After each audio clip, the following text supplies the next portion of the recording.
Me llamo Isadora Rivas y tengo 77 años. Soy viuda desde hace 16, madre de un solo hijo, Lorenzo, y abuela de un niño que aún no alcanza los 8. Bruno, mi pedacito de ternura en este mundo que ya no me parece del todo mío. Cuando me preguntan qué hice toda mi vida, suelo decir con una sonrisa que fui costurera y administradora del hogar, aunque en realidad fui mucho más que eso.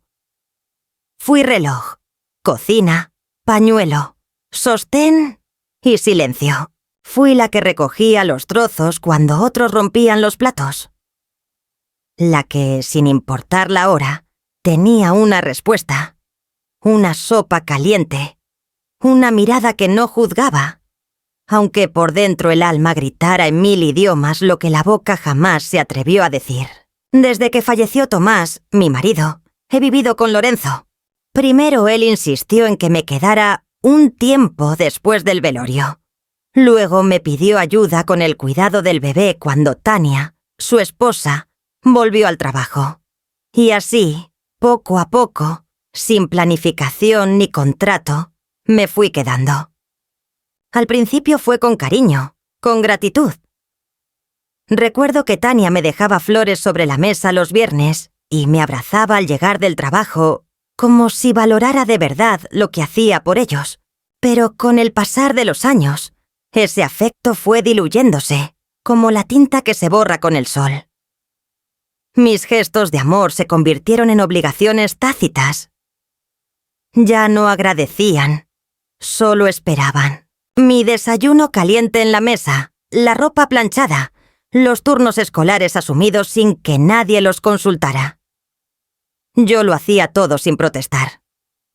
No porque no sintiera el peso, sino porque nunca supe vivir de otra forma. Siempre creí que las madres, sobre todo las de mi generación, debían entregarse completas.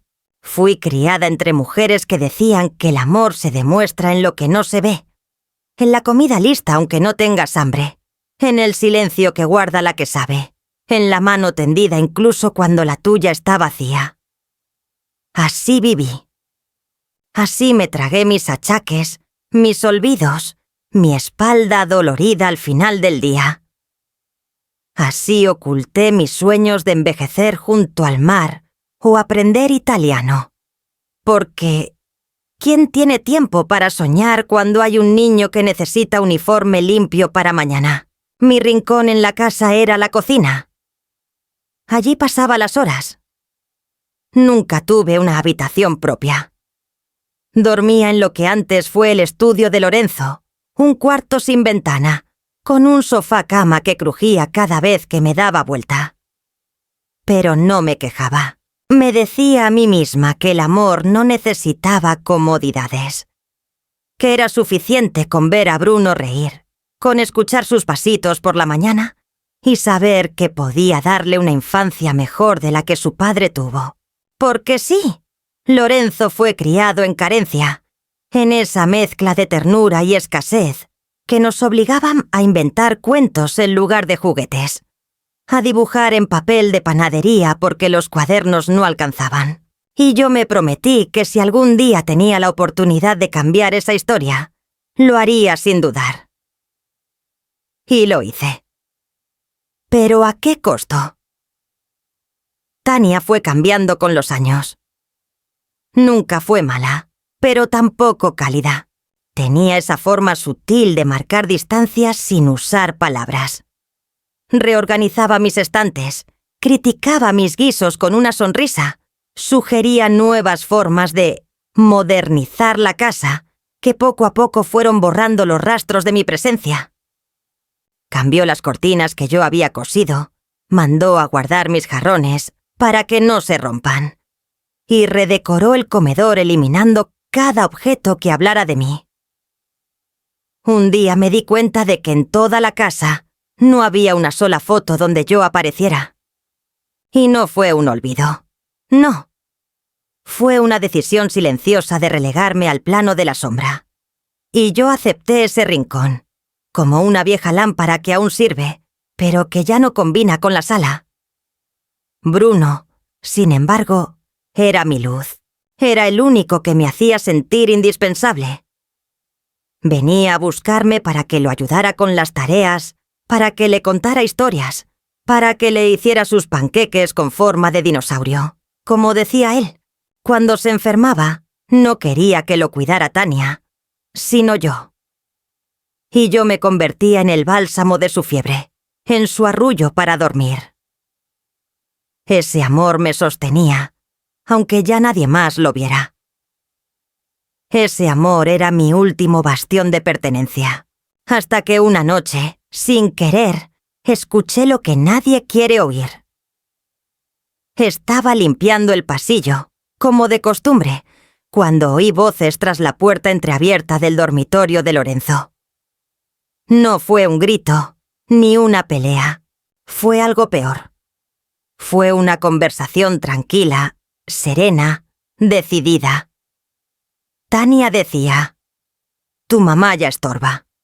No es sano para Bruno ni para nosotros. Necesitamos nuestro espacio. No es normal tener a una anciana en casa como si fuera un mueble más». Y Lorenzo, mi hijo, mi único hijo, no la contradijo. No la defendió. Solo suspiró y dijo: «Lo sé, pero ¿cómo se lo decimos sin que se sienta mal?». Como si la solución fuera encontrar la forma correcta de herirme, no evitar la herida. Esa noche no dormí. Me quedé sentada frente a la ventana del lavadero, mirando el árbol de aguacate del patio trasero. Pensé en cuántas veces me había trepado allí para bajar fruta para Bruno. Pensé en el día que plantamos ese árbol con Tomás, recién casados, soñando con tener una casa donde nuestros hijos pudieran correr libres. Pensé en la vida entera que había dado por esa familia, y en lo poco que quedaba de todo eso, ahora. Al amanecer, cuando fui a preparar el desayuno como siempre, ya lo había decidido. No haría escena, no suplicaría, no buscaría explicaciones. Me iría, con dignidad, con la cabeza en alto. Porque si estorbo, entonces que aprendan a vivir sin mí. Pero en lo profundo de mi alma, algo me decía que la ausencia pesa más que la costumbre. Que hay ausencias que no se notan de inmediato, pero cuando se instalan, hacen crujir los cimientos. Y aunque nadie lo supiera aún, lo cierto era que cuando yo me fuera, esa casa ya no volvería a funcionar igual. Porque yo era la que la mantenía viva. Aunque nunca lo dijeran. Aunque ni ellos lo supieran. La mañana siguiente transcurrió como tantas otras. Preparé el desayuno sin que nadie lo pidiera, como siempre. Puse el pan a tostar. Calenté leche con canela para Bruno y preparé el café tal como le gustaba a Tania. Cargado, sin azúcar, con una pizca de cardamomo. Ella no lo agradeció, simplemente lo tomó como un gesto automático. Lorenzo bajó al comedor hablando por teléfono, distraído, revisando correos, murmurando algo sobre entregas y cuentas. Nadie notó que esa mañana mis manos temblaban un poco más que de costumbre, ni que había olvidado ponerme los zapatos. Yo sí lo noté. Claro. Noté cada detalle, cada omisión, cada ausencia de palabras. Noté cómo la vida se convierte en costumbre hasta que uno se vuelve invisible. Más tarde, mientras ordenaba la cocina, Tania se me acercó. Llevaba ese tono cordial que emplea cuando quiere decir algo incómodo, envuelto en cortesía. Se sentó en la silla de la esquina, la misma desde la que tantas veces me observaba cocinar, y me dijo, sin rodeos ni afectación, que ella y Lorenzo habían estado hablando, que pensaban que, a mi edad, merecía un poco más de independencia, un espacio propio, algo más tranquilo. Usó esa palabra con énfasis. Tranquilo. Como si el hecho de vivir con ellos, criar a su hijo, cocinar sus comidas y sostener la casa fuera una fuente de tensión. un ruido constante que entorpecía la armonía. Agregó que habían encontrado un departamento cerca del Parque San Vicente, con buena luz, ascensor y seguridad 24 horas. Que habían hablado con un agente inmobiliario, incluso que habían ido a verlo y que ya estaba reservado. Todo sin consultarme. Todo decidido en mi ausencia. Como si yo fuera un paquete a reubicar. No me sobresalté. Ni siquiera fingí sorpresa. Solo asentí lentamente, como quien escucha un diagnóstico que ya intuía desde hace tiempo. Tania pareció incómoda con mi silencio. Esperaba quizás que protestara, que hiciera preguntas, que suplicara. Pero yo no tenía preguntas. La respuesta la había escuchado la noche anterior, con la claridad de un cuchillo al cruzar la carne. En vez de hablar, fui hasta el fregadero y me puse a lavar los platos que ya estaban limpios, solo para no tener que mirarla a los ojos. Ella, al ver que no había resistencia, se levantó con alivio y murmuró que hablarían los detalles más tarde, que estaba segura de que lo entendería, que lo hacían por mi bien. Ah, esa frase. Por mi bien. Qué fácil es empacar el egoísmo en papel celofán. Lorenzo esperó a la noche para abordar el tema. Me habló con voz suave, de esas que usaba cuando era niño y me pedía permiso para quedarse en casa de un amigo. Dijo que habían estado muy preocupados por mí, que con la edad los accidentes domésticos eran más comunes, que la casa de 2 pisos no era adecuada para alguien con mis necesidades. No mencionó ni una sola vez que yo había criado a su hijo en esas mismas escaleras, que había subido y bajado cientos de veces con la espalda cargada de ropa, con el termómetro en la mano, con las piernas entumecidas pero decididas. No mencionó tampoco que gracias a mí podían trabajar todo el día sin preocuparse por el almuerzo, ni por las tareas escolares, ni por las fugas de gas, ni por la caldera que a menudo hacía ruido. No mencionó que el préstamo del coche que él aún pagaba había sido posible porque yo presté mi nombre, mi crédito impecable, y pagué las primeras cuotas en silencio. Todo eso era parte del mobiliario. Como el microondas o la licuadora. Útil, presente, pero carente de alma. Le pregunté si Bruno sabía que me iría. Se quedó en silencio un momento. Luego dijo que aún no, que preferían decírselo cuando todo estuviera listo, para que no se alterara. Me sentí como una mascota enferma que se lleva al campo. Ya no estará cuando despiertes, pero está feliz. Evité llorar. No por orgullo, sino porque mis lágrimas ya estaban secas. No me quedaba agua para llorar por algo que se había ido filtrando gota a gota durante años. Esa noche empaqué pocas cosas. Mi rosario de nácar, el pañuelo de Tomás, las fotos que aún conservaba en la mesita de noche y una caja de costura que me había acompañado desde que tenía 20 años. Dejé la ropa en el armario. Dejé los libros. Dejé mi juego de té, aquel que mi madre me había dado al casarme. Todo eso ya no me pertenecía. Aunque hubiera pagado cada cucharilla, cada toalla, cada jarra. Me fui sin hacer ruido, sin dejar una nota, sin golpear la puerta. Dejé también un guiso hecho para el día siguiente y una caja con medicamentos etiquetados. No por servilismo, por amor, porque a pesar de todo, aún los amaba. La mudanza fue rápida. El departamento, tal como me habían dicho, estaba cerca del parque. Era pequeño, con 2 ambientes, sin balcón, pero con buena luz por la tarde. El administrador me saludó con amabilidad cuando llegué. Me dio las llaves y me mostró cómo usar el portero automático. Luego se fue. Me quedé sola en ese espacio blanco, sin historia, sin olor a café, sin eco de risas ni pies pequeños corriendo. Abrí la única ventana que daba a la calle. Miré el árbol frente a mí y sentí por primera vez en años un silencio distinto, no el de la exclusión, sino el de la pausa. Un silencio que no dolía, solo asustaba. Pasaron 3 días antes de que alguien me llamara.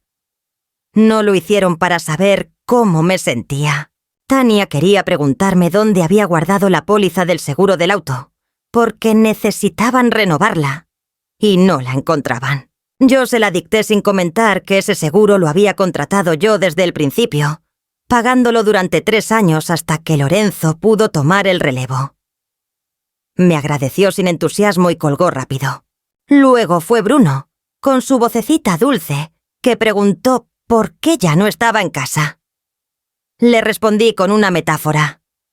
A veces las abuelas necesitan cambiar de nido, como los pájaros viejos que buscan ramas nuevas. No entendió, claro. Solo me dijo que extrañaba mis cuentos antes de dormir. Y yo, tragándome las ganas de correr a buscarlo, le prometí que le grabaría uno esa noche. Comencé a grabarle cuentos con mi celular. No eran cuentos comunes, eran historias nuestras. La vez que plantamos flores y crecieron girasoles en vez de margaritas. La noche que atrapamos luciérnagas en un frasco y las liberamos antes del amanecer. El día que le hice un pastel con forma de dragón y se lo llevó a la escuela orgulloso. Le hablaba con mi voz pausada, envolvente, esa que tanto lo calmaba. Y cada noche, su papá o su mamá le ponían la grabación. Lo supe porque me mandaba mensajes después. Gracias, abue. Soñé con el dragón. En ese nuevo departamento comencé a observar cosas que antes no podía ver. El ritmo del sol entrando por la ventana, el canto de los gorriones, el aroma del panadero que pasaba a las 8 en punto. Volvía a hacer algo que había olvidado. Respirar sin prisa. Y al mismo tiempo comencé a reconstruir una parte de mí que había desaparecido. Volví a leer por placer, no por enseñarle a Bruno. Volví a bordar pañuelos, no porque alguien los pidiera, sino porque me placía ver cómo la aguja atravesaba la tela con la paciencia que solo se tiene a esta edad. Y fue en ese silencio, en esa lejanía, donde todo comenzó a derrumbarse. No de golpe, no con escándalo, sino como caen las hojas en otoño. Una a una, pero sin pausa. La casa que antes parecía girar con precisión comenzó a mostrar sus grietas. El horno dejó de funcionar. Tania quemó una bandeja de lasaña. Bruno olvidó su tarea en casa porque nadie revisó su mochila. Lorenzo llegó tarde a una reunión importante porque confundió el día del dentista de su hijo. Pequeños errores. Pequeñas fracturas, como la tela que se descose lentamente hasta que no queda costura. Yo no dije nada. Solo observé desde mi nido nuevo, en silencio, con el corazón dividido. Una parte dolida por ser necesaria solo en la ausencia, y otra, más profunda, más serena, comprendiendo que a veces uno debe irse no para castigar, sino para que la verdad se revele. Los primeros días tras mi partida fueron silenciosos pero inquietos. Me levantaba temprano, como siempre, a las 6 de la mañana, con el hábito enquistado en los huesos. Aunque ya no hubiera loncheras que preparar, ni uniformes que planchar. Me hacía un café lento, de esos que perfuman la cocina entera, y me sentaba junto a la ventana a mirar cómo la ciudad despertaba sin mí. Al principio me decía que era libertad, que por fin tenía espacio para pensar en mí, para cuidarme, para caminar sin rumbo, o leer sin interrupciones. Pero la verdad es que ese nuevo silencio no sabía a victoria. Era una especie de eco triste, como cuando alguien abandona una casa y los muebles siguen en su sitio, pero el alma ya no está. Comencé a notar pequeñas punzadas de ausencia, no solo de ellos, sino de mí misma en su mundo. En la casa que dejé atrás no quedaba nada mío. No una toalla, no una taza, no una nota en la nevera. Era como si me hubieran borrado a conciencia. Pensé en Bruno cada día. Lo imaginaba regresando de la escuela con su mochila chueca, buscando mis ojos para contarme qué había aprendido. Lo imaginaba sentado en la alfombra mientras hacíamos juntos el rompecabezas del mapa del mundo. Pensé también en cómo habría reaccionado al encontrar mi habitación vacía. Si habría preguntado, si habría llorado, si alguien le habría explicado algo más que una frase rápida sobre abuelas que necesitan espacio. Pero me obligué a no llamar. Me dije que, si yo era un estorbo, también debía de aprender a no mendigar afecto. Pasaron los días. Luego, las semanas. Las llamadas eran escasas y siempre prácticas. Que si dónde estaba tal documento, que si cómo se cocinaba el guiso de lentejas, que si tenía la receta de la tarta de manzana. Nunca un ¿cómo estás? Nunca un te extrañamos. Tania hablaba como si siguiera siendo la asistente doméstica, la que resuelve desde lejos, sin perturbar la comodidad de los demás. Lorenzo, menos aún. Me escribía por WhatsApp con frases secas, sin voz ni tono. A veces me dejaba en visto por días, y yo, con el corazón retorcido, me repetía que esto también pasaría, que eventualmente se darían cuenta de lo que significaba tenerme cerca. Pero esa esperanza menguaba con cada amanecer. Un martes cualquiera, recibí un mensaje inesperado. Era de la escuela de Bruno. Me preguntaban si podía asistir al evento de ciencias donde él presentaría su maqueta del sistema solar. Decían que el niño había insistido en que yo estaría. No sabían, claro, que ya no vivía con él. No les habían contado que me habían mudado como a un mueble viejo. Respondí con cortesía, diciendo que lamentablemente no podría asistir, pero que deseaba mucho éxito a mi nieto. Ese mensaje me estrujó el alma. Sabía lo mucho que Bruno se había esmerado en su maqueta. Lo había escuchado hablar de ella durante semanas antes de irme, y yo misma le había ayudado a pintar los planetas en cartón piedra, a recortar los aros de Saturno con alambre de floristería. Fue nuestro último proyecto juntos. Y ahora él creía que yo estaría ahí, que lo vería brillar. Pero yo ya no tenía lugar ni en el colegio, ni en la casa, ni en su rutina. Esa misma tarde, decidí pasar por la casa, no a entrar, no a invadir, sino simplemente a ver desde lejos. Me senté en la plaza frente al condominio, con un libro en las manos que no logré leer. Desde ahí, podía ver la entrada principal. Vi a Tania salir con cara de apuro, el bolso colgado del hombro y las llaves en la boca. Vi a Bruno corriendo detrás de ella con los zapatos desatados, la camisa por fuera y un cuaderno mojado en la mano. Ella lo regañaba sin levantar la voz, pero con una impaciencia que se sentía incluso a la distancia. Bruno, con la cabeza baja, parecía confundido. Recordé entonces cómo siempre le preparaba la mochila la noche anterior, cómo revisaba su tarea, cómo le daba tiempo para desayunar sin prisas. Ahora todo era velocidad y desorden. Ellos no lo sabían aún, pero la casa estaba empezando a caerse, no por las paredes, sino por dentro. Días después, la vecina del 3B, una señora simpática que me recordaba a mi hermana menor, me tocó la puerta con un gesto nervioso.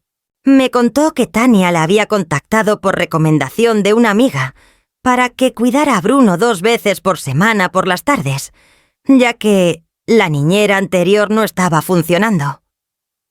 Me preguntó si conocía bien a la familia. Le respondí que sí, que eran mi hijo, mi nuera y mi nieto. Ella se puso pálida. Me pidió disculpas por no haberlo sabido. Dijo que pensó que yo era una inquilina más. Esa frase me atravesó. Inquilina más. No madre, no abuela, no columna de la familia. Solo una anciana más en un departamento alquilado. Sonreí con cortesía. Le dije que eran buena gente y le deseé suerte. Pero esa noche dormí poco. Me dolía la cabeza, las articulaciones, el alma. Más que eso, me dolía la indiferencia estructural en la que se había convertido mi existencia. A la semana siguiente, Bruno se escapó. Fue la escuela la que me llamó de nuevo. Esta vez, no para una invitación, sino para advertirme que el niño no había sido recogido y que, al buscar en los alrededores, lo encontraron caminando rumbo a mi edificio. Se había memorizado la dirección. Había tomado el mismo camino que solíamos hacer juntos cuando íbamos al parque. Caminó más de 20 cuadras solo. Tenía hambre. Estaba sudado, con la mochila abierta y los ojos grandes, llenos de algo que parecía mezcla de miedo y necesidad. Cuando lo vi llegar, sucio, asustado, pero resuelto, supe que algo grave estaba ocurriendo. Lo abracé. Le di agua. Le preparé pan con mantequilla y azúcar, su favorito. Me dijo que no quería estar más solo, que en casa todos estaban peleando, que Tania no escuchaba, que Lorenzo estaba enojado siempre, que nadie tenía tiempo para nada, que ni siquiera recordaban ponerle leche al cereal. Me habló de cómo extrañaba nuestras tardes de plastilina, cómo el nuevo cuidador lo dejaba solo frente al televisor y dormía en el sillón.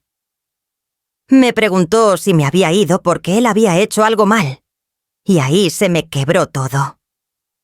Todo. No pude seguir sosteniendo esa farsa.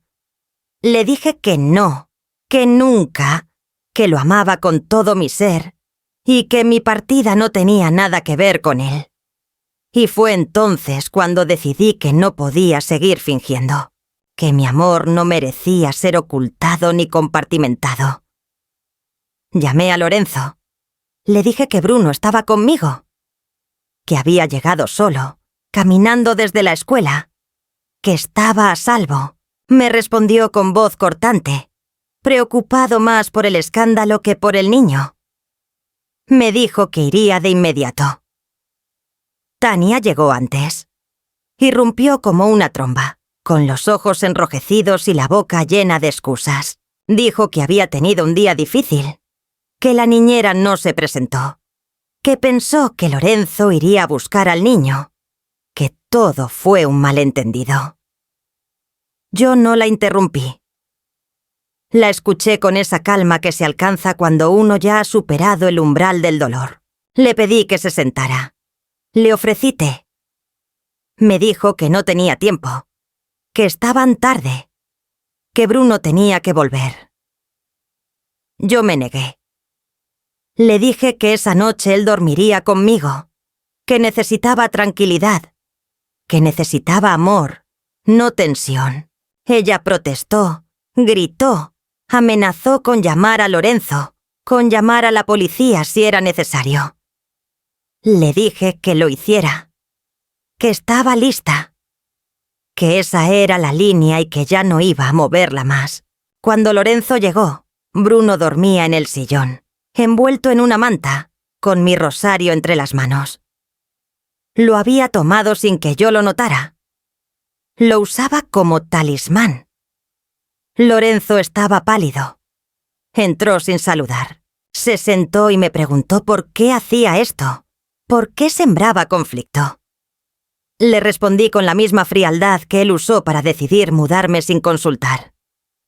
Le recordé cada cosa que había hecho por él. Le enumeré las noches en vela, los préstamos, los favores, las renuncias. No con rencor, sino con precisión quirúrgica. Le dije que me fui en silencio para no destruir la frágil armonía de su casa, pero que la armonía no puede sostenerse sobre la mentira ni sobre la explotación emocional. Que si ahora Bruno buscaba a su abuela, era porque la vida que habían construido sin mí no era suficiente. Que quizás nunca lo fue. Lorenzo se quebró. Lloró como hacía años no lo veía llorar. Me pidió perdón. Me dijo que se había sentido atrapado entre dos mujeres, que no quiso elegir, que se dejó llevar por la comodidad, que pensó que yo entendería, como siempre entendía. Le dije que el problema no era entender, sino que ya no estaba dispuesta al asumir más culpas ajenas. Que si querían mi presencia, tendría que ser con respeto, con dignidad, y que no pensaba volver a la sombra. Ni por él, ni por nadie. Esa noche dormí con Bruno abrazado a mi brazo. Y supe, en lo más hondo de mi ser, que la casa que había sostenido durante tantos años estaba tambaleando, que los pilares de afecto, de cuidado, de historia, no se podían reemplazar con electrodomésticos ni niñeras improvisadas, y que por primera vez, aunque ellos no lo supieran del todo, estaban viviendo las consecuencias de haberme considerado un estorbo. Dormí mal esa noche, a pesar de tener a Bruno junto a mí, respirando con esa paz que solo tienen los niños después del llanto. Lo cubrí 2 veces, como si el frío que temía no fuera en realidad de su cuerpo, sino del abandono emocional al que había sido lanzado sin entenderlo. En la madrugada me levanté y me senté frente a la ventana, con la manta en los hombros, mirando cómo los faroles callejeros vacilaban en la penumbra. Pensé en todas las veces que, cuando Lorenzo era pequeño, me había desvelado exactamente así, con miedo a lo que no podía controlar. Sus fiebres, sus ausencias, sus silencios adolescentes. Pero esa noche el miedo era distinto. No era por ellos. Era por mí. Por la claridad nueva que se me había instalado en el pecho como una llama suave pero firme. Había vivido demasiados años esperando ser querida como recompensa por mi entrega. Y había llegado el momento de cambiar eso. No con palabras. No con discursos. Con hechos. Cuando Bruno despertó, lo hizo con una sonrisa desordenada y los cabellos alborotados. Se estiró como un gato y me pidió chocolate caliente. Le preparé uno espeso, con canela y ralladura de naranja, como solía hacerle en invierno. Mientras desayunábamos, me pidió que lo llevara a la escuela. Dudé, no porque no quisiera, sino porque sabía que al hacerlo estaba asumiendo un rol que ya me habían arrebatado sin ceremonia. Pero luego pensé que, si él había caminado solo hasta mi casa, si había buscado mi refugio sin miedo al castigo, yo tenía la obligación de responderle. Así que lo llevé. En la puerta de la escuela, una de las madres lo reconoció. Me miró con sorpresa y le preguntó si ahora vivía conmigo. Bruno dijo simplemente: «Vine a ver a mi abuela. Hoy me toca con ella». No supe si era cierto o si lo inventó para protegerme, pero sentí que algo en su pequeña dignidad me cobijaba. Esa tarde, mientras él estaba en clases, fui al banco. Pedí cita con un asesor. Durante años, había manejado discretamente una cuenta a mi nombre donde guardaba los restos de mis ahorros, mis pensiones, mis pequeños ingresos como costurera independiente. También tenía inversiones a plazo que había ido renovando como quien cuida un bonsái, con paciencia, sin apuro, esperando que dieran sombra algún día. El asesor me reconoció. No como madre de nadie. No como abuela de nadie. Como Isadora Rivas, cliente número tal, con un historial impecable. Me habló con respeto. Me explicó las opciones. Y entonces, sin dudar, le pedí iniciar el trámite para revocar el acceso que Lorenzo tenía a mis cuentas conjuntas. También solicité suspender las transferencias mensuales que, sin decirle nada a nadie, había estado haciendo para cubrir ciertos gastos de la casa. El colegio privado de Bruno, la mensualidad del coche familiar, incluso una tarjeta adicional que, Tania usaba con discreción para sus compras del hogar. Todo eso lo había hecho sin esperar nada. Pero ya no. Ahora, lo mínimo que esperaba era respeto. Regresé a casa con los documentos en la cartera y una sensación nueva en el cuerpo. No era euforia. No era venganza. Era equilibrio, una forma callada de ponerme de pie por dentro. Cuando Bruno volvió de la escuela, lo esperaban unos panqueques tibios y un cuaderno abierto sobre la mesa. Hicimos la tarea juntos. Le conté historias de cuando su papá tenía su edad y hacía travesuras con los lápices de colores. Nos reímos. Jugamos. Y cuando llegó la hora de dormir, me pidió que le contara ese cuento raro del tigre azul que se hace invisible. Era uno que yo inventaba cada vez con un final distinto. Se lo conté con la voz baja, mientras lo arropaba. Y antes de cerrar los ojos, me susurró: «No quiero que me devuelvan a casa». Esa frase me perforó, no porque significara que no amaba a sus padres, sino porque era un síntoma claro de que en esa casa ya no se sentía visto. Lorenzo llamó esa misma noche. No para preguntar por el niño, sino porque el banco le había rechazado un pago. Estaba irritado. Me preguntó si sabía algo. Le dije que sí. Que había tomado algunas decisiones financieras. Que estaba reordenando mis prioridades. Su silencio fue como un soplo seco al otro lado del teléfono. Me preguntó si había algún problema. Le respondí que no, que ya no había problemas. Solo había decisiones. Le recordé que él también había tomado una. Sacarme de su casa, sin consulta, sin afecto. Que yo estaba haciendo lo mismo, pero desde otro lugar. Desde la serenidad. Pasaron 2 días. Luego, Tania llamó.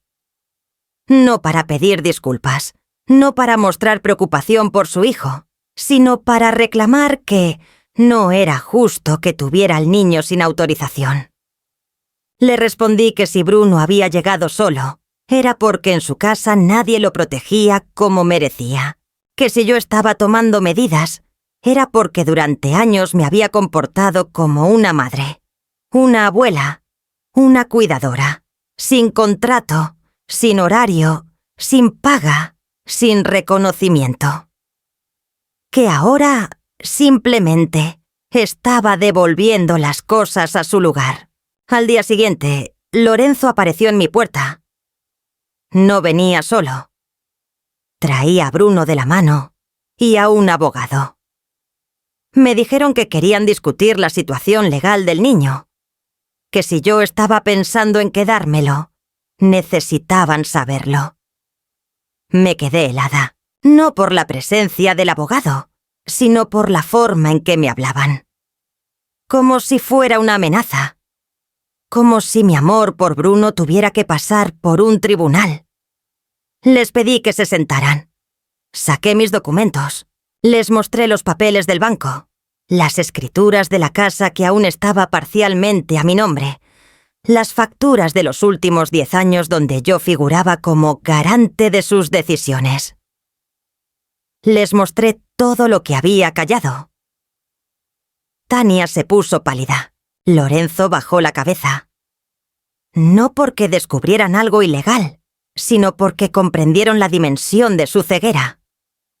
Les dije, sin levantar la voz, que no pensaba quitarles al niño, que no era mi lugar, pero que tampoco permitiría que lo convirtieran en un rehén emocional, en un testigo del caos que ellos mismos habían provocado.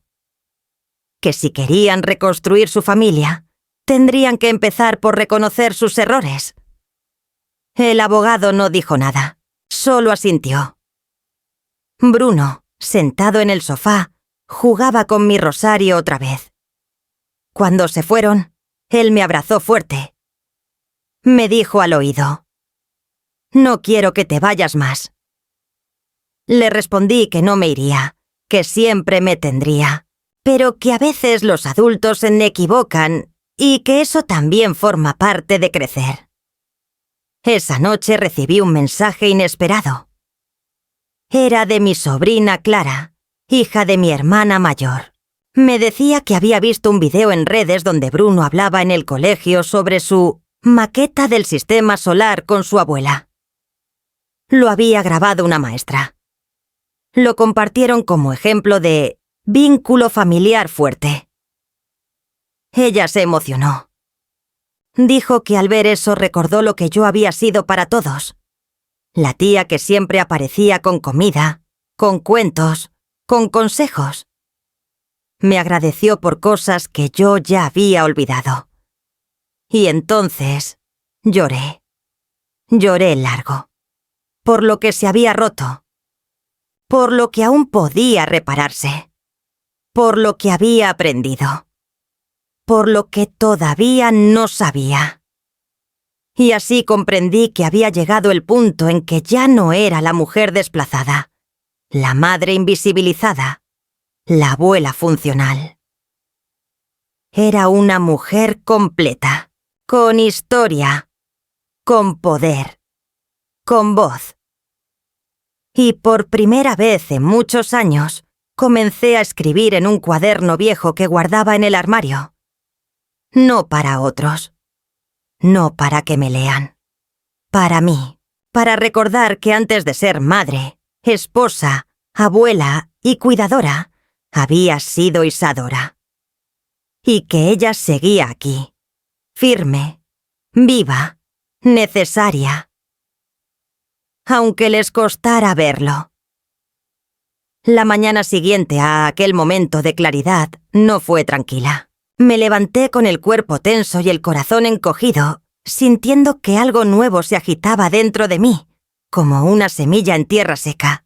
Preparé café, abrí las cortinas y me serví una taza. Pero el sabor amargo de la infusión se mezclaba con el peso de lo que había ocurrido. Sabía que la calma después de la tormenta no significa que todo esté bien. A veces es solo la antesala de lo que viene. Hundida en ese pensamiento recibí un mensaje de Tania, extenuado, molesto y lleno de acusaciones veladas. Me decía que le devolviera a Bruno, que no tenía derecho a retenerlo, que estaba creando un problema legal.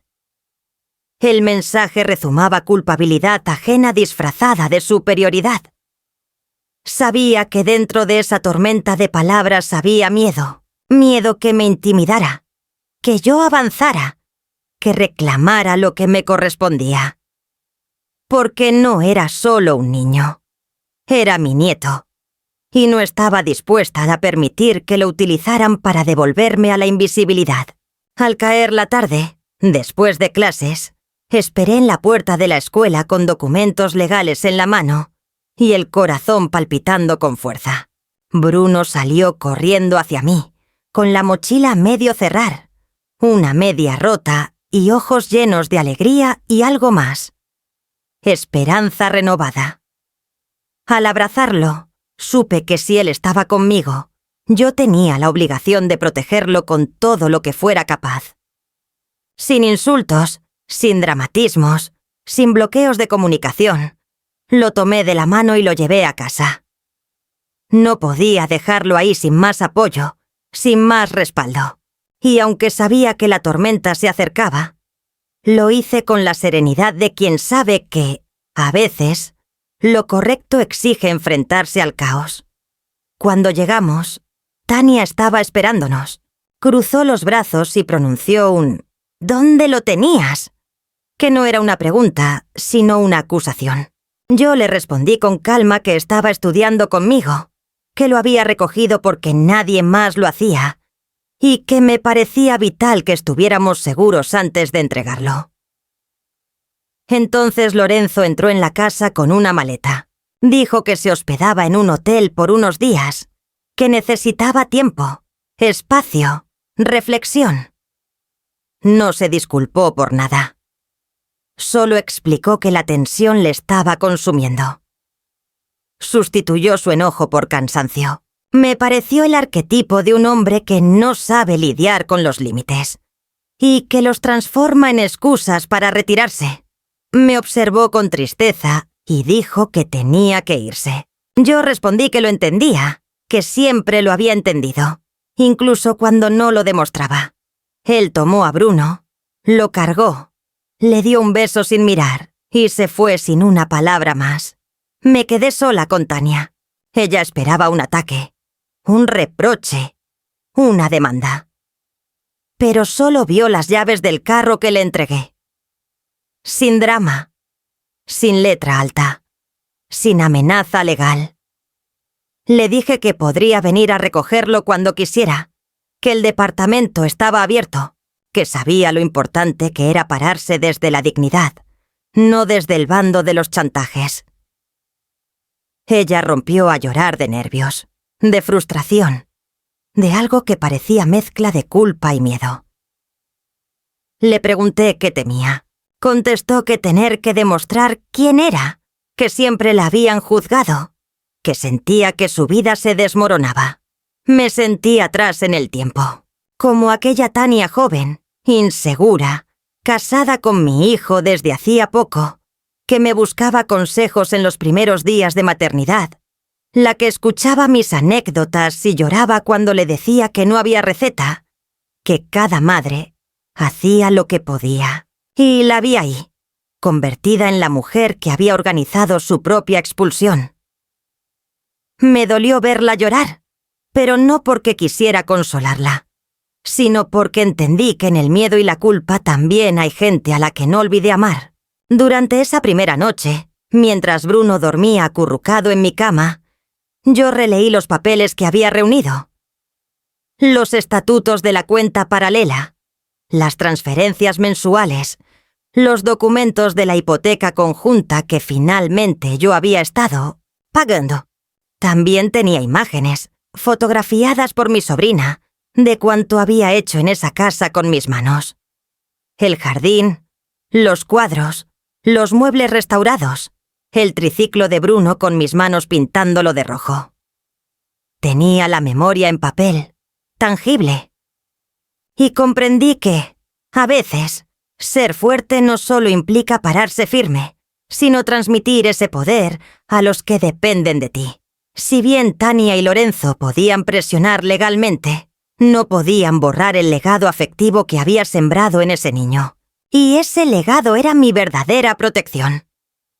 Al día siguiente fue intenso. No hubo demanda, pero sí amenazas veladas. Llegó un mensaje desde el abogado de la familia. Si no entregas a Bruno de inmediato, te verás obligados a emprender acciones legales. No había enojo, solo fructífera trampa. Convertirlo todo en un escenario donde yo tenía que demostrar por qué amaba al niño. Esa frase retumbó en mi cabeza. Emprender acciones legales.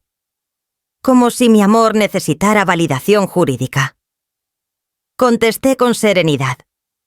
No a salud ni derechos por los que los abogados puedan actuar hoy. Pero mañana, cuando se reconozca la omisión, mi presencia será reivindicación, no obstáculo. Si quieren evitar proceso, llamen y conversamos.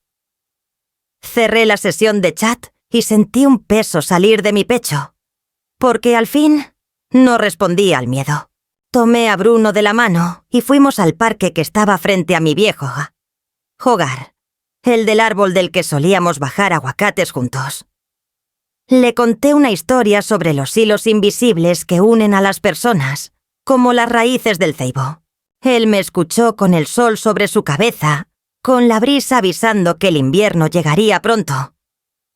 Me dijo que extrañaba su cama, su cuarto, que era su hogar, pero que también se sentía bien conmigo, diciendo conmigo. Sentí que estaba creciendo entre decisiones difíciles, con la seguridad de que algunas batallas se ganan con dignidad y sin ruinas. Pensé en las mujeres que estarían viendo esta historia, las que habían entregado sin saber cuándo se convertirían en extrañas en su propia casa, las que tendrían miedo a tomar el paso de reclamar el lugar que siempre tuvieron sin sacrificar su alma. Esa tarde, cuando regresamos al departamento, había un paquete en la puerta. Un disco duro con respaldo de fotos de la niñez de Lorenzo, de su boda. Episodios familiares que yo había conservado digitalmente por amor. Lo abrí con cuidado. Dentro había carpetas organizadas. Fotos, abuela y Bruno, cumpleaños, navidades. Slideshow arregladas por año. No entendía quién lo había enviado. Le mandé un mensaje anónimo. Gracias. Pásame la contraseña. No respondió. Al revisar el disco, el primer archivo decía Isadora, respaldo. Supe entonces que Lorenzo, o Tania, había entregado su historia como una ofrenda que no supieron interpretar. Y pensé, si intentan arrebatarme al niño, no me llevarán los recuerdos que tejí con dimensión familiar. Porque esa memoria, guardada con amor, era una parte de mí. Y aunque quisieran arrancarla, no podrían. A la semana me avisaron desde la escuela que Bruno estaba mejor. Que sus notas eran buenas, que participaba en todo, que era feliz. Y aunque me felicitaban, sabía que lo que de verdad ocurría era que había encontrado un equilibrio entre dos mundos. Uno que lo había recluido y otro que lo había sostenido. Esa tarde, leyendo eso en el boletín escolar, me sentí menos asustada. Comprendí que esa segunda escalada no nos había destruido, sino fortalecido, porque yo había comprendido que el amor no es un pedestal donde siempre tienes que estar debajo, sino un puente que a veces exige pararse en medio y comprobar que sigue sosteniendo. Cuando llegué a la casa que hoy es mi refugio, abracé a mi nieto, lo besé en la cabecita y le agradecí. No por protegerme, sino por enseñarme que a veces hay que escalar las exigencias para derribar los muros, porque mientras ellos hablaban de limitaciones legales, mi presencia en la vida de Bruno y la dedicación silenciosa que había sostenido durante años eran la verdadera sentencia. Y esa no la podía demandar un abogado.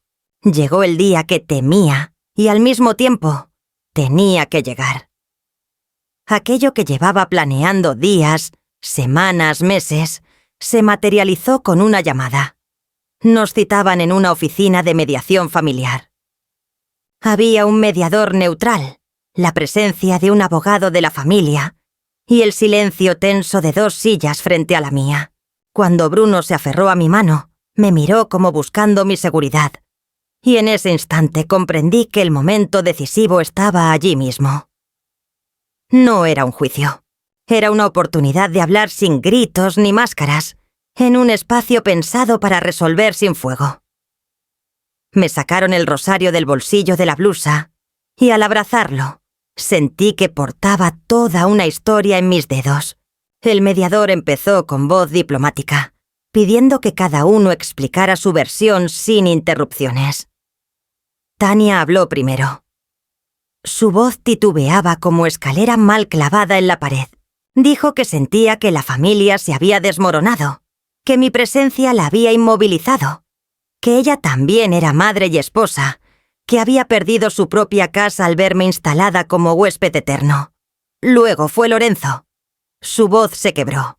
Admitió que había consentido invisibilizarme por miedo a discutir, por deseo de no molestar, por comodidad, porque en ciertos momentos había preferido tomar decisiones rápidas antes que enfrentar lo que sabía que estaba haciendo.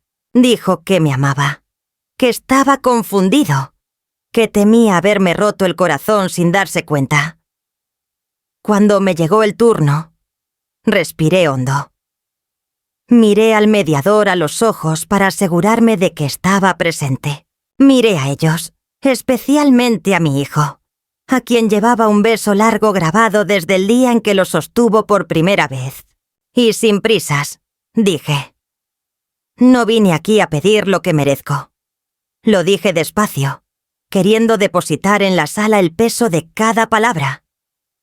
Vine aquí a que reconozcan por fin que llevar a cabo una familia siempre lleva sangre, tiempo, dedicación, y que esas cosas, aunque no se paguen en dinero, se pagan en afecto, memoria, responsabilidad. Yo no soy un obstáculo, soy una piedra angular. Y una piedra angular, cuando se mueve, hace temblar todo alrededor. Pero se puede volver a colocar. Guardé silencio, jugueteando con mis manos, sintiendo que la sala contenía el aliento. El mediador me preguntó si, tras todo lo sucedido, quería continuar con la misma dinámica de convivencia o proponía algo diferente. Respondí que sí. Proponía un nuevo comienzo, un nuevo contrato emocional, que regresaría los fines de semana, que asumiría mi rol de abuela plana, pero con condiciones. Que se reservaran 3 horas sin interrupciones para estar conmigo, que no hablaríamos de deudas emocionales o legales, que no usarían al niño como arma y que, sobre todo, que todos deberíamos hacer un esfuerzo consciente por dejar de disminuir lo que una madre puede ofrecer después de los 60. Cuando terminé, sentí que había plantado una semilla. No sabía si germinaría, pero sabía que estaba viva. Tania se estremeció. Lorenzo tragó saliva. El mediador asintió. Propuso que a partir de la próxima semana, mi fin de semana con Bruno sería sin interrupciones. Sábado y domingo de 9 a 13 horas, en el departamento que ya era mío tanto como de ellos. Con opciones para que, si yo pedía, Bruno pasara horas de la tarde conmigo también. Todo a cambio de que la familia asumiera el compromiso de la mesa semanal, cena sin pantallas ni teléfonos, donde habláramos de lo que fuera urgente. Colegio, problemas, situaciones del día. Y un primer cumple de Bruno solo conmigo, con la promesa de no interrumpirlo. Ellos aceptaron. Al salir de la mediación, sentí un peso insoportable que me abandonaba. Tomé a mi hijo del brazo y caminé con Bruno entre nosotras, pero aquel alivio duró poco. La noche siguiente recibí un mensaje de Tania. No lo entendiste. No fue fácil aceptar tus condiciones. No sé si esto pueda funcionar. Lo siento. Luego, un silencio denso que dolió tanto como el mensaje. Pensé, era natural. Las piezas nuevas no encajan inmediatamente. Tienden a rechazar. Les dejé lugar. No dije nada. Pero también lo hicieron ellos. No vinieron por Bruno el sábado. Ni el domingo. Mi nieto me despertó con un beso tibio. Sus palabras de aliento fueron: «Abuela, traje esto para ti». Me mostró un garabato. Un dibujo donde estaba yo, él y nuestras 3 horas juntas. Dijo que lo hizo para que supieran cuánto significaba. Lo abracé con ternura, lo abracé con urgencia. Le dije que era lo más hermoso que me habían regalado en años. Y comprendí que, a veces, romper una dinámica no basta si no hay presencia que la sostenga. Así que el lunes llamé de nuevo. Dije que iba a traer a Bruno a la escuela, que lo recogiera sin problema, pero que quería que este ciclo siguiera vigente. Ellos se callaron. Lorenzo contestó un «Sí, sabes dónde está mi hijo». Y colgó. El martes, el mensaje llegó breve. «Si no cambias esto, será peor. Los abogados me han recomendado que reclamen la custodia completa». No lo amenazaban con quitarme a mi nieto. Me amenazaban con sacarme la posibilidad de estar en su vida. Ese mensaje, frío, despiadado, fue el golpe final. Lo vi con claridad. No era amor lo que me querían devolver. Era control. Y control no era familia. Aquella noche abrí mi cuaderno, ese mismo que llevaba usando desde la mitad de todo esto, y escribí: si mi presencia asusta, no voy a desaparecer. Voy a existir. Voy a resistir a la invisibilización, al chantaje, al miedo. Mi nieto merece conocer el valor de la historia, no la mentira de la comodidad que olvida quien sostiene la mesa. Cerré el cuaderno y dormí con Bruno a mi lado. No dije nada. No le hablé de abogados. No le expliqué los conceptos legales. Solo tomé su mano, frágil, cálida, confiada. Y le prometí que lo cuidaría, que eso era lo único que lo haría más fuerte que cualquier decisión tomada en soberbia. Esa fue la culminación. No un estruendo, no una explosión, sino una sólida oleada de palabra, presencia y convicción. Porque más allá de lo que dijeran los abogados, la verdad era una. Nuestro vínculo no era un bien negociable. Era un músculo que habíamos estado entrenando juntas con paciencia, resistencia y amor. Y aunque ahora vinieran con demandas y cláusulas, yo ya había demostrado que estaba dispuesta a todo, menos a renunciar a eso. Salí de la segunda mediación con pasos firmes, sin victoria exagerada, sin celebración estridente. Sabía que vendrían los próximos embates. Trámites, consultas, presiones. Pero también sabía que lo que había logrado era real, tangible, vivido. Tenía un espacio ganado, un tiempo sagrado para cuidar de mi nieto y, sobre todo, un compromiso de dignidad que no iba a diluir. Porque había llegado el momento de sostener el techo con mi propia voz, sin miedo. Ese día comprendí que la verdadera culminación de una historia no está en la historia, sino en lo que queda después de que todas las palabras han sido dichas. Y lo que quedaba era lo que construyes con tu presencia. Una abuela que resiste, no porque quiera pelear, sino porque su amor no se puede negociar. La vida no volvió a ser como antes, pero tampoco fue peor. Se transformó. Eso fue lo más inesperado. No hubo reconciliación perfecta, ni una fotografía sonriente de todos juntos bajo un mismo techo. Lo que hubo fue otra cosa. Una tregua silenciosa.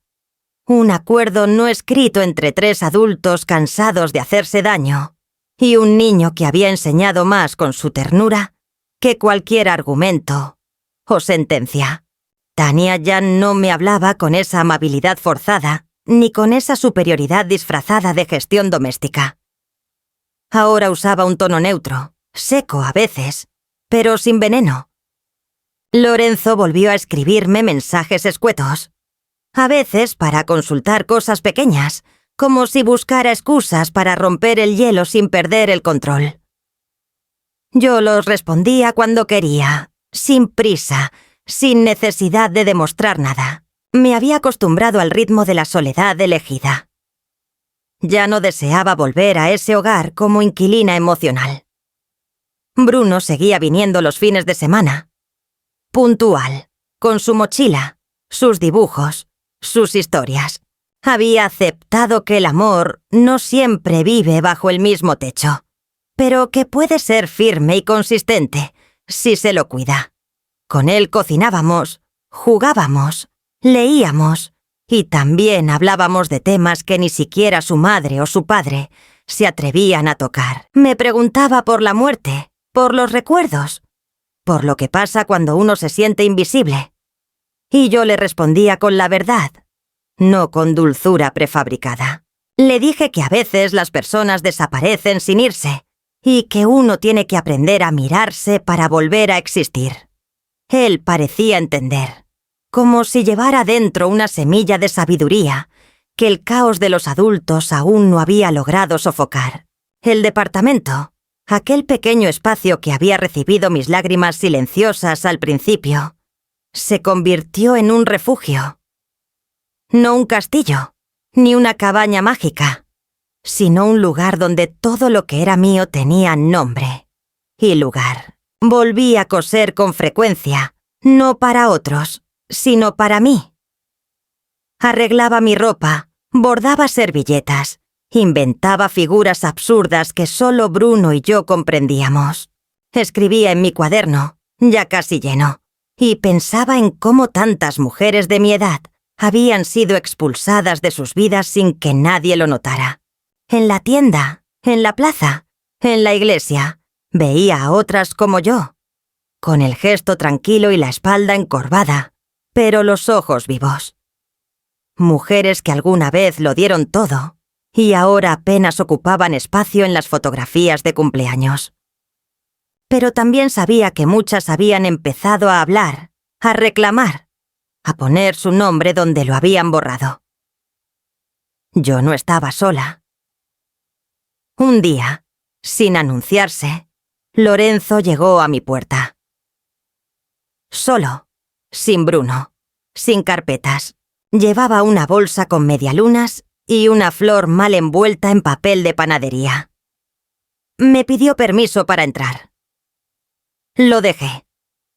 Se sentó en la silla donde tantas veces yo le había servido sopa cuando era niño.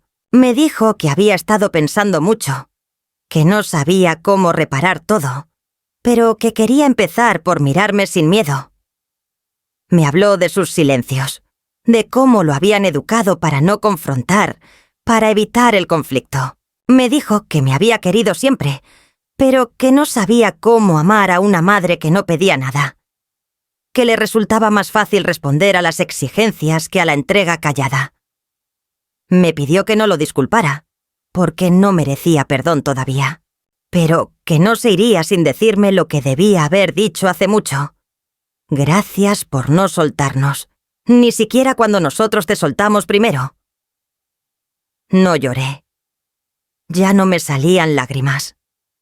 Solo le tomé la mano y le dije que eso era un buen comienzo, que no necesitaba palabras perfectas, solo actos. Que si de verdad quería recomponer lo que habíamos perdido, tendría que aprender a sostener. No solo a su hijo, sino a sí mismo, a su historia, a mí. Se quedó en silencio, asintió, y antes de irse, dejó sobre la mesa una libreta con dibujos de Bruno. Me dijo que eran todos los que había hecho desde que empezó a venir conmigo. Algunos eran torpes, otros más elaborados. En todos, yo aparecía, con mi pañuelo, con mi taza, con mis trenzas. En uno incluso aparecía sentada en una estrella. Lo abracé. No a Lorenzo, sino al gesto. Desde entonces, nada volvió a funcionar como antes. Pero esa fue la bendición. La casa ya no era una maquinaria en automático. Ahora fallaba, se interrumpía, se reorganizaba. Bruno olvidaba cosas. Tania se retrasaba. Lorenzo se equivocaba. Pero ya no me llamaban para arreglarlo todo. A veces, simplemente lo aceptaban. Y eso me liberó. Porque entendieron que yo no era el pegamento de la familia, sino parte viva de ella, con derecho a equivocarme, a ausentarme, a existir más allá de sus necesidades. Ahora, cada vez que Bruno se va, me deja una nota en el refrigerador. Gracias, abuela, por seguir estando. No dice por cuidarme o por cocinar. Dice por estar. Y yo, desde mi sillón, con la manta sobre las piernas, suspiro con ese alivio que solo se siente cuando una historia no se cierra con una victoria, sino con una verdad revelada. No era yo quien estorbaba, era su ceguera. Y ahora que han aprendido a ver, aunque aún tropiecen, sé que ya no podrán volver a funcionar sin reconocer lo que siempre fui. Una presencia. Una raíz. Una mujer con nombre. Y ahora, también, con voz.